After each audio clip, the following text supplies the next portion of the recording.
శాంతాకారం భుజగశయనం పద్మనాభం సురేశం విశ్వాధారం గగనసదృశం మేఘవర్ణం శుభాంగం.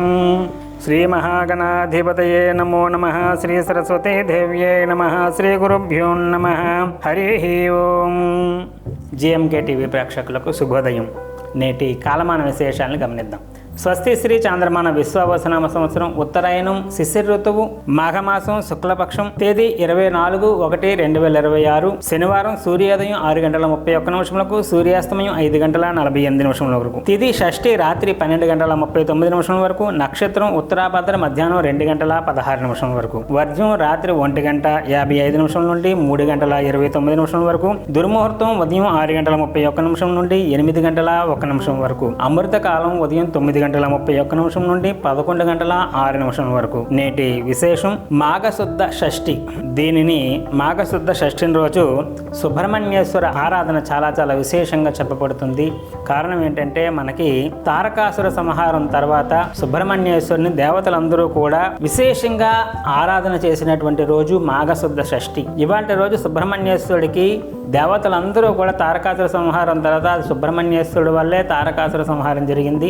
ఎందుకంటే శివుడు తాలూకా కుమారుడు వల్ల మాత్రమే ఆయనకి మరణం కావాలనేటువంటి వరణం ఉండటం వల్ల దేవతలందరూ కూడా కోరి సుబ్రహ్మణ్యేశ్వర జననం కోసం పరితపించిపోయారు. ఆ విధంగా జన్మించినటువంటి సుబ్రహ్మణ్యేశ్వరుడు తారకాసుర సంహారం తర్వాత సుబ్రహ్మణ్యేశ్వరుని దేవతలందరూ కూడా వివిధ రకాలైనటువంటి స్తోత్రాలతో స్తుతించి ఆయనని అర్చన చేసినటువంటి రోజు మాఘశుద్ధ షష్ఠి రోజు. కనుక ఇవాళ రోజు సుబ్రహ్మణ్యేశ్వరుడు తాలూకా ఆరాధన చాలా చాలా విశేషంగా చెప్పబడుతుంది.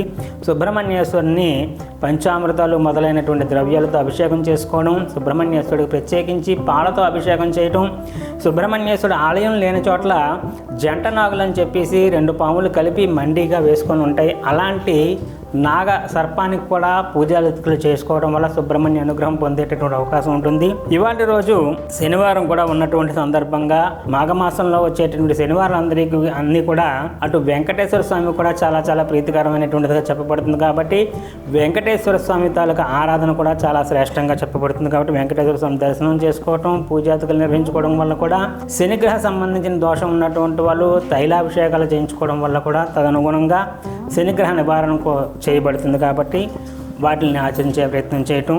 రేపటి రోజుని రథసప్తమి సందర్భంగా చేసుకోవలసినటువంటి విధి విధానాల కోసం సూర్య ఆరాధన విశేషంగా రథసప్తమి ఆదివారంతో కలిసి రావడం చాలా చాలా అరుదుగా జరుగుతుంది. కాబట్టి ఆ విధంగా రేపటి రోజున చేసుకోవలసినటువంటి విధి విధానాల కోసం రేపటి కాలమానంలో తెలుసుకునేటువంటి ప్రయత్నం చేద్దాం. హరి ఓం దత్సత బ్రహ్మ అర్పణమస్తు. సర్వం శ్రీ ఉమామహేశ్వర అర్పణమస్తు. స్వస్తి. జ్యోతిష సలహాలకై సంప్రదించండి కోమలాపల్లి చౌడేశ్వరి నందన్ శర్మ, ప్రముఖ జ్యోతిష సిద్ధాంతి, ఆధ్యాత్మికవేత్త. శ్రీ చౌడేశ్వరి జ్యోతిషాలయం, చినరాజుపేట, అనకాపల్లి. Phone number 8500267002.